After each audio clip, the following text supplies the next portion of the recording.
Impressionnant d'entrée de compétition face à l'Égypte, le Nigeria poursuit son sans faute et rejoint le Cameroun et le Maroc en huitième de finale de la CAN Cameroun 2021. Face à la Guinée-Bissau, l'Égypte se fait peur, mais passe quand même. Bienvenue sur Africa 24 Football Club, votre quotidienne de débrief et d'analyse de la Coupe d'Afrique des Nations, de ces rencontres, de ces belles rencontres qui s'enchaînent jusqu'en février. Jean-Jacques Missé en plateau pour parler avec moi de cette sortie du groupe D.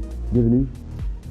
Merci, bonsoir Robert, bonsoir à mon copanéliste où je le prends, Siegfried, et bonsoir à tous les téléspectateurs de Africa 24 de par le monde. Siegfried Tonnet, bienvenue sur le plateau de AFC.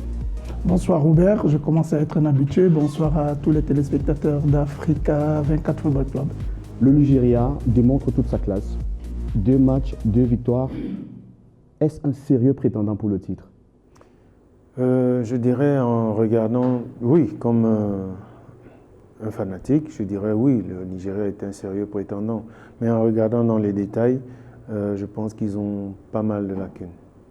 Il faut bien observer, le Nigeria n'a pas... Ah, ils ont beaucoup de lacunes. Oui. Parce qu'aujourd'hui, ils jouent contre une équipe qui était... Comment ? Ils ont joué contre... ils ont battu 3 buts à 1 le Soudan. Le Soudan, oui. Voilà, en jouant contre le Soudan. Je pense que le Soudan a perdu ce match sur l'impact physique. Donc chaque fois qu'ils allaient au duel, ça, ils n'ont pas tenu. Mais sinon, techniquement, le Soudan sortait bien de sa défense, faisait bien rouler le ballon. Mais dans les 25-30 derniers mètres, comme j'ai toujours dit, il y a ce manque de lucidité, ce manque d'expérience à ce niveau-là pour pouvoir rivaliser avec le Nigeria qui vraiment est une machine. Siegfried, mais ça ne lui enlève rien pour autant sa qualité d'équipe joueuse, comme pense la majorité des spécialistes depuis le début de cette CAN. Oui, bien évidemment. Le Nigeria, c'est un concurrent direct, un vrai outsider, pas un outsider, mais un vrai prétendant au titre. Il développe très bien son jeu, ils vont monter en puissance au fur et à mesure. Et bon, ils avaient en face une équipe novice qui découvre la compétition, le tournoi. Je pense qu'ils se sont mis au diapason de l'adversaire, ils ont déroulé tranquillement sans forcer et ils ont les 3 points. Précisons qu'au début de cette Coupe d'Afrique des Nations, le Nigeria jouissait du statut d'outsider. Mais maintenant que les hostilités sont lancées, la réalité du terrain est différente de la réalité sur les papiers. Exactement, parce que par rapport à l'Égypte était placée avant le Nigeria. Mais aujourd'hui, on constate que le Nigeria a montré sa puissance. Comme on a dit, ils sont prêts. Ouais. Ils sont prêts. Donc maintenant, on va voir comment ça va se dérouler. Au deuxième tour, c'est des matchs à coup près, donc c'est à élimination directe. Il y aura beaucoup de surprises, je crois. Ouais. Le Soudan, c'était les 15-20 premières minutes. Après, apparemment, on a eu l'impression que l'équipe s'était moussée. La marche est-elle très haute pour cette équipe ? Non, je ne dirais pas ça comme ça. Ils pêchent par leur naïveté et leur manque d'expérience. Ils jouent avec leur trip, avec l'envie. Ils donnent tout ce qu'ils ont dans le cœur. Et à un moment, face à un rouleau compresseur comme le Nigeria, à un moment, tu es obligé de baisser la garde. Donc je pense que l'organisme lâche et c'est pour ça qu'ils finissent le match toujours à genoux avec la satisfaction d'avoir tout donné. Ouais. Jean-Jacques, avec ce pénalty tiré par Keder, le Soudan inscrit son premier but depuis 10 ans. Qu'est-ce qui pourrait jouer en leur faveur pour que ce Soudan, champion d'Afrique en 1970, revienne jouer les premiers rôles? Parce que jusqu'ici, ça semble difficile. Comment revenir à ce niveau? Il faut du temps, la formation. Et puis, ce genre de compétition leur permettra d'avoir des joueurs aguerris et surtout que ces joueurs, s'ils peuvent aller jouer, s'ils ont des professionnels dans l'équipe, je pense que ça les aidera. Et ici, ils ont très peu de joueurs. Je ne sais même pas s'ils ont des joueurs qui jouent à l'extérieur. Donc c'est ce manque d'expérience-là et surtout l'équipe qui s'est qualifiée. Ce n'est pas l'équipe qui est... puisqu'ils ont tout changé. Oui. Il faut comprendre, il faut qu'on explique aux gens que le Soudan a changé complètement son équipe. parce que ce n'est pas cette équipe qui s'est qualifiée. Ce qui devient une affaire difficile pour Voilà, l'entraîneur. ils ont demandé, ils ont dit, voilà, on va recommencer avec des jeunes, des amateurs. Donc c'est une équipe nouvelle par rapport à celle qui s'est qualifiée. On va Parce regarder. que l'entraîneur a été renvoyé, c'était Didier Six Non. ou Stopira, Non, c'était Meheu. Meheu, oui. Je pense. qui a été renvoyé. Un Français. Et lui aussi, bon, ils ont mis tous ces joueurs dehors et ils ont repris d'autres joueurs. Il faut recommencer le Il chantier faut à zéro. recommencer le chantier à zéro. Et je pense qu'en assistant à plusieurs compétitions de la sorte, on verra le Soudan dans pas longtemps. Alors, en attendant la reconstruction, on va regarder ce tableau du match Soudan-Nigeria. 3-1 avec ce but de Chukwueze à la 3e minute et puis Awonini à la 4e. Et pour clore le tout, Moses Simon juste 1 minute plus tard. 3 buteurs différents, Sifrid, c'est une bonne nouvelle pour une équipe de football. Quand on sait qu'on a des buteurs différents, quand on sait qu'on a des artilleurs différents, chacun peut marquer, on ne se focalise pas sur un seul.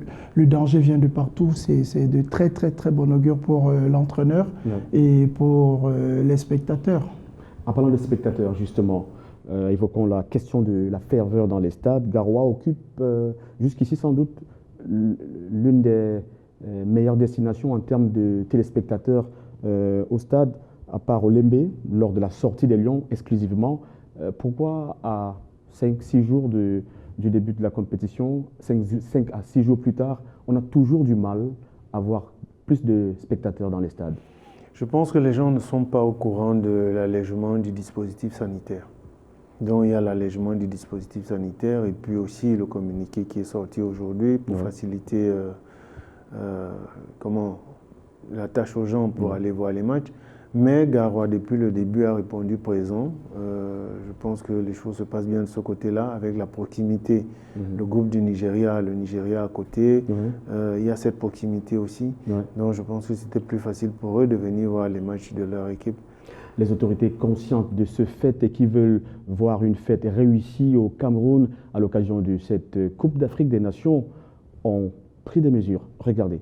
Sous très haute instruction de Monsieur le Président de la République, le Premier ministre chef du gouvernement informe la communauté nationale que pendant les jours de la tenue des rencontres de la Cannes Total Énergie 2021, les activités scolaires et académiques se tiendront de 7h30 à 13h. Les activités professionnelles s'étaleront de 7h30 à 14h. Cette mesure exceptionnelle, qui s'appliquera effectivement dans le secteur public à compter du lundi 17 janvier 2022 jusqu'au vendredi 4 février 2022, a pour objectif de permettre aux Camerounais de prendre une part active à cet événement continental d'envergure. Sifrid, à part cette mesure, qui est une bonne nouvelle déjà pour les fans de football, reste encore peut-être quelques difficultés liées à la distance entre le centre-ville et les terrains de football. Oui, je pense que ça c'est une disposition que le gouvernement n'avait pas pris en compte lors de la construction des stades, les moyens de locomotion pour pouvoir rejoindre les différents sites. Vu qu'ils sont très très éloignés de la capitale, bon, on a l'avantage de Lembe qui est à proximité de la banlieue de Yaoundé, la banlieue proche. Mais quand on voit ce que le public de Bafoussam, malgré que le maire de la ville a eu mis des bus pour pouvoir allier le stade de Bafoussam, je pense qu'il est de bon ton aujourd'hui que, en plus des mesures qui sont déjà prises, que le gouvernement mette à disposition des spectateurs et du public des moyens pour pouvoir accéder aussi facilement à ces sites.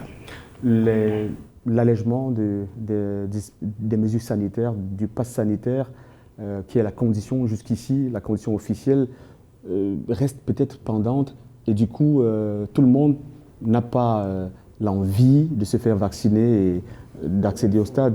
Il faut informer, et ça les médias camerounais, partout on doit informer les Camerounais que le dispositif a été allégé, même si on ne le dit pas, on sait que le dispositif a été allégé et puis qu'ils comprennent que les Camerounais ne veulent pas se faire vacciner parce qu'on ne peut pas prendre quelque chose qui ne vous guérit pas, qui ne vous protège pas, qui ne vous protège de rien du tout.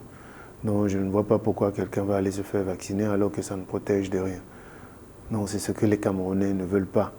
Et c'est pourquoi aujourd'hui on a des stades qui ne sont pas pleins, quoi. Sinon, les Camerounais aiment le football. Sinon, tout le monde, les stades auraient dû être pleins. Ouais. Donc c'est pour ça qu'ils allègent ce dispositif sans pouvoir le dire. Siegfried, la Coupe d'Afrique des Nations, c'est un événement qui arrive très rarement dans la vie d'un pays, encore moins dans la vie d'un spectateur. Notons que pour le Cameroun, c'est 50 ans plus tard, 1972, 2022. Il faut profiter du spectacle. Un Mohamed Salah dans un stade Romdé Adji à Garoua, il faut venir le voir. Oui, mais à la décharge de pas mal de spectateurs, je suis un peu déçu par la qualité du spectacle. Le football africain perd d'authenticité, d'ingéniosité. On ne voit plus trop les joueurs inventifs, créatifs, les dribbleurs comme on a connu Jean-Jacques en face de moi qui est un bon dribbleur, comme pas mal de bons africains. Je pense que le spectacle, la qualité du spectacle est moindre. Il faudrait, que les joueurs se mettent au diapason de cette compétition qui est unique et qui est une fierté pour le pays qui l'accueille, qu'ils essayent de montrer plus. Bon, les Mohamed Salah, ils sont au rendez-vous, on le voit avec Aboubacar Vincent, Toko Ekambi, Sadio Mané et j'en passe. Ouais. Ils essayent, ils sont vraiment à la hauteur de leur talent, mais le reste ne suit pas. Le spectacle est vraiment, je dirais pas très pauvre, mais il n'est pas de très bonne qualité. Donc. Jean-Jacques, en quelques mots, avant de clore cette première partie, on peut dire que l'Égypte aujourd'hui a été sauvée par Salah. Et maintenant, est-ce que cette fin de match, cette issue, va relancer cette Égypte qui jusqu'ici semblait être dans un doute? On espère qu'ils seront relancés. Mais au vu de ce match, je pense qu'on a des doutes. L'Égypte fait douter beaucoup de gens. Beaucoup de gens parce que un match contre la Guinée-Bissau aujourd'hui, on s'attendait à ce que l'Égypte donne 2, 3. C'est vrai qu'ils ont frappé sur des poteaux. Oui, par deux fois. Donc oui, mais bon, ça fait partie du football. Les poteaux sont là aussi, c'est pour le football. Donc, mais à la fin, je crois que l'arbitre a fait une grave erreur. Ouais. L'arbitre a fait une grave erreur parce que ce but était valable. Ils sont en duel et surtout à ce moment du match, il y a la psychologie de l'arbitre aussi. Ouais. La psychologie de l'arbitre, même s'il y a la VAR, mais les hommes de la VAR, ils étaient en duel. Ils étaient en duel, ils se tenaient. Donc je pense que pour moi, le but était valable. Coup dur pour la Guinée-Bissau qui aurait pu s'en sortir avec un point face à l'Égypte de Mohamed Salah. Mais le VAR en a décidé autrement. Africa 24 Football Club, c'est la fin de la première partie. Retrouvons-nous dans un instant.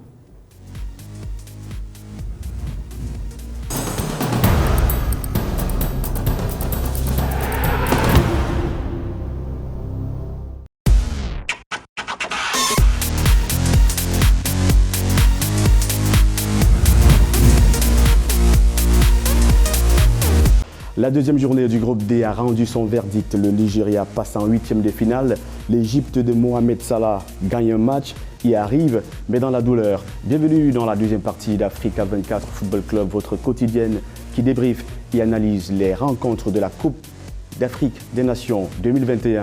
Jean-Jacques Missé est toujours avec moi en plateau et Siegfried Ntoné également. On va débriefer, insister sur Égypte, Guinée-Bissau. Première période, que d'assaut dans les buts bissau-guinéens, mais pas de réalisme, pas de but. Oui, je crois que les bissau-guinéens s'y attendaient. Ils savaient qu'ils allaient être menacés. Mais bon, ça a tenu. Il y a eu des poteaux pour l'Égypte. Et au fil du match, ils ont pris confiance. Ils ont pris confiance. C'est dommage qu'à la fin, ce but leur est refusé. Parce que c'est vrai qu'ils méritaient au moins le match nul. Ouais. Bon, quelque part, l'Égypte a essayé, et puis il a fallu encore le génie d'un Momo Salah pour faire la différence. Et toute la problématique de l'Égypte se trouve là-dessus. Parce que s'il ne fait pas... C'est compliqué, l'Égypte n'arrive pas à marquer sans son apport. Et comme je dis, le fait que cette ossature est basé sur l'équipe de Al-Ahly. Oui. Ici, c'est un autre niveau. C'est un autre niveau. Et ils ont joué énormément latéral. Latéral, très peu de ballons en profondeur. Oui. On a constaté à chaque fois, le milieu du terrain était pratiquement vide. C'est-à-dire que l'Égypte joue latéralement et puis son milieu de terrain est vide. Et il y a un boulevard entre la ligne d'attaque et la ligne de défense. Quand ils attaquent nombreux, mais le repli défensif, il est poussif. Il est très poussif. Siegfried, quand une équipe, dès l'entame d'une compétition comme celle-ci, une équipe de la trame de l'Égypte, qui, précisons-le, est quand même parmi les favoris de la compétition, n'y arrive pas en termes de réalisme, est-ce que on doit s'inquiéter pour cet aspect-là? Oui, normalement on devrait s'inquiéter. C'est même très inquiétant de voir les pharaons douter autant. Parce qu'à la base, c'est une équipe joueuse. On connaît les pharaons d'Égypte très conquérants, un jeu bien schématé. Mais là, c'est décousu, c'est très... C'est pas à la hauteur d'un pays comme l'Égypte. Et comme l'a dit Jean-Jacques, malgré le fait que l'ossature soit de Al-Ahly, moi je me disais que le fait que les joueurs soient là pour la plupart des locaux, ça crée une complémentarité naturelle. Mais chez eux, ça a du mal à prendre. Le seul talent de Mohamed Salah est là pour décider du sort de toute une nation. Je pense qu'à la longue, ce sera beaucoup plus difficile. Je croise les doigts qu'il montre un autre visage pour la suite de la compétition. Si on s'en tient seulement au classement FIFA, on pourrait peut-être se tromper sur la valeur intrinsèque de certaines équipes, comme cette Guinée-Bissau qui, on va dire, a montré quand même de bonnes qualités. Quand même, ils ont montré de bonnes qualités, sauf qu'ils ont aussi ce problème de finition. Comme beaucoup d'équipes, que ce soit la Guinée-Bissau, que ce soit le Zimbabwe, que ce soit le Malawi ou le Comore, c'est des équipes, c'est vrai, ça joue bien au ballon, mais ils ont ce problème de finition. Ouais. Ils n'ont pas vraiment des joueurs devant capables, avec une ou deux actions, capables de faire la différence. Et c'est pour ça que ces équipes, à la fin, sont toujours battues. Parce qu'aujourd'hui, si la Guinée-Bissau avait un avant-centre capable de faire la différence avec le peu d'occasions qu'ils ont eues, ils auraient marqué même bien avant. Ouais. On va regarder le tableau de score avec Égypte, Guinée-Bissau, avec Mohamed Salah qui a douché l'enthousiasme de ces jeunes gens à la 70e minute par là, oui. Mohamed Salah, chanceux, réaliste enfin ou chanceux? Non, pas chanceux, surtout pas chanceux. C'est le talent, c'est ça qu'on appelle une star. La star n'a pas besoin de plusieurs situations de match ou d'occasion pour montrer la grandeur de son talent. Non, Mohamed Salah, c'est le joueur. On parle quand même d'un... Je pense qu'il a été ballon d'or africain. Donc, on ne peut pas parler de chance. À ce niveau de la Première Ligue. Donc, on ne peut pas parler de chance. Ça va autant de tout. Il fait la différence. Et je pense que tout le jeu égyptien est basé sur lui. Dès l'entame, il a donné le temps avec une frappe sur le poteau. Et ses déplacements, chaque fois qu'il touche le ballon, c'est une occasion, c'est un danger permanent. Donc je pense qu'on ne peut pas parler de chance. On a plus vu aujourd'hui parce qu'il a commencé à sa place. Il a pris le jeu à son compte aussi. Il a pris le jeu à son compte parce qu'il était à son véritable poste. Ouais. Et chaque fois qu'il revenait dans l'axe de la défense, il était pris par deux joueurs, il devait toujours s'écarter. Ouais. Et le but qu'il marque, c'est un but de technicien. Parce que je pense que ce ballon-là, un autre joueur manque d'expérience, il aurait peut-être mis ça au-dessus ou alors essayé de contrôler pour être sûr et le gardien allait être directement devant lui. Ouais. Là, il a compris, il n'a pas laissé le temps au gardien de se positionner, puisque quand il frappe, le temps que le gardien se couche, le ballon est déjà passé. C'est donc une Égypte qui semble avoir trouvé son rythme, le rythme qu'on lui connaît. On doit s'attendre à une montée en gamme, à une montée en régime, une sorte de moteur diesel venant des Pharaons? Oui, je pense, parce que des équipes comme celle-là, elles ont du mal à ouvrir leur compteur, à se lâcher. Les joueurs étaient un tout petit peu dans la frustration, dans le doute. Mais là, je pense que les 3 points vont leur faire du bien. Ils vont pouvoir discuter entre eux, se remettre en question, revoir les matchs et pouvoir vraiment rentrer d'un plein pied dans cette compétition. Mais ce but, Jean-Jacques, ce but Bissau-Guinéen, cette égalisation, revenons dessus. Magnifique bijou. Est-ce que le VAR n'a pas gâché la fête sur ce coup-là? Oui, tout à fait, parce que je pense que tout le monde va critiquer la décision de l'arbitre, parce que ils étaient en duel. Ils étaient en duel, et surtout à ce moment du match. Et le gars, il est gagnant dans le duel, il contrôle, il rentre, une frappe enroulée, il surprend tout le monde. Et là, nous tous, on s'est dit que c'était un but. On ne comprend pas pourquoi la VAR vient décider après qu'il y a eu faute. Non, ils étaient en duel, puisque le défenseur égyptien lui-même tient l'attaquant, ils se tiennent. Et c'est vrai que le gars, il a besoin de sa main pour se libérer. Oui. C'est ce qu'il fait le geste pour se libérer, et puis il sort du duel gagnant. C'était donc l'une des rencontres de ce groupe D dont on regarde le classement à l'issue de ces différentes rencontres. Notons le Nigeria qui arrive avec 6 points, carton plein pour l'équipe ouest-africaine. L'Égypte, 3 points, qui face à la Guinée-Bissau a gagné son premier match. Mohamed Salah a ouvert son compteur but qu'on imagine aller plus loin que ce premier but. Si Guinée-Bissau, 1 point, Soudan, 1 point, ça reste serré quand même. À part le Nigeria, Sifrid, qui s'envole, les autres, tout est à jouer encore.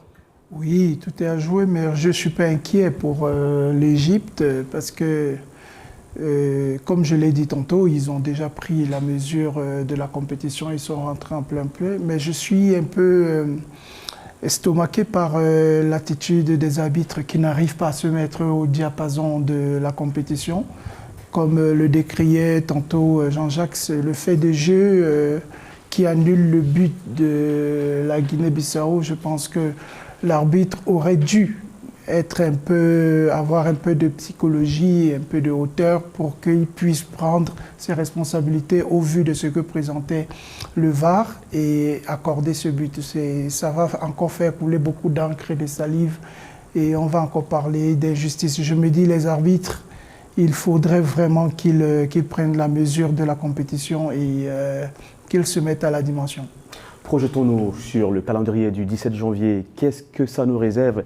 On va regarder Burkina Faso, Éthiopie à 16h au stade de Bafoussam, 17h heure locale pour ceux qui sont au Cameroun. Et puis on aura Cap-Vert, Cameroun à la même heure au stade Olembe. Parlons du tout premier match d'abord, Jean-Jacques. Burkina Faso, Éthiopie, c'est une belle affiche, visiblement. C'est une belle affiche, oui, parce que c'est 2 équipes qui jouent très bien au ballon. Et là, je pense que le Burkina Faso aura à cœur de se qualifier. Ou alors, c'est l'Éthiopie qui pourra passer. Ouais. Donc, il faut... Mais bon, comme le ballon roule pour tout le monde, on verra bien. Sifrid, Burkina Faso, Éthiopie, les équipes sont parties de Yaoundé pour la région de l'Ouest, Cameroun, dans les montagnes où le climat change totalement. Est-ce que vous qui avez été joueur de football, ça bouscule quand même, faire un déplacement pareil? Oui, ça bouscule, mais je pense que dans le cas d'espèce, il n'y aura pas une grande différence, vu que nous sommes en pleine période de saison sèche. C'est vrai qu'il fait légèrement frais dans l'Ouest Cameroun, mais ça ne va vraiment pas changer les habitudes de ces 2 équipes. Et je pense que ce sera un très bon match de niveau parce que l'Éthiopie, c'est une équipe joueuse. Ils sont là pour au moins se faire mandat honorable pour être meilleur 3e. Le Burkina Faso tient à cœur de se faire respecter du fait qu'ils ont été c'est les finalistes malheureuses de la dernière Coupe d'Afrique. Donc pour ça, je pense que ce sera une très bonne affiche. Le Cameroun rencontre le Cap-Vert, épouvantail du groupe A. Si on s'en tient aux propos du défenseur central Michael Ngande, Pourquoi le Cap-Vert fait-il peur à ces joueurs? Le Cap-Vert ne devrait même pas faire peur au Cameroun. À l'époque, ce genre de match, on se disait, bon, le Cameroun va gagner. C'est le score qu'on demandait parce qu'on savait déjà que le Cameroun avait gagné. Mais ici, quand ils parlent de ça, c'est pas un langage approprié pour un lion indomptable. Un vrai lion, c'est le Cap-Vert. C'est vrai que c'est une équipe, on les respecte. Il faut respecter son adversaire, petit qu'il soit. Mais il faut aller avec un esprit conquérant, de gagnant. Parce que ce qui l'oublie, Ngandé, c'est qu'en 20 ans, le Cameroun n'a jamais perdu. Ici, ailleurs. Sur son sol. Sur son sol. Ouais. Le Cameroun n'a jamais perdu depuis 20 ans. Alors, c'est des choses qu'ils doivent prendre en compte et rentrer là, ne pas se dire nous sommes déjà qualifiés.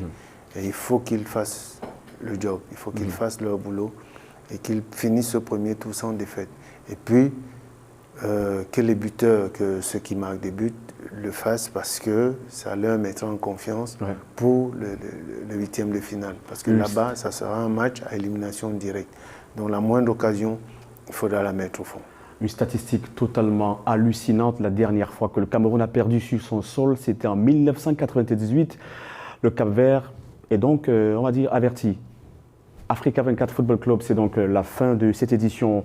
Jean-Jacques Missé est avec moi en plateau et Sifrine Tonné également, des Lions indomptables du football, consultant tout au long de cette belle fête du football africain qui se joue au pays des Lions indomptables.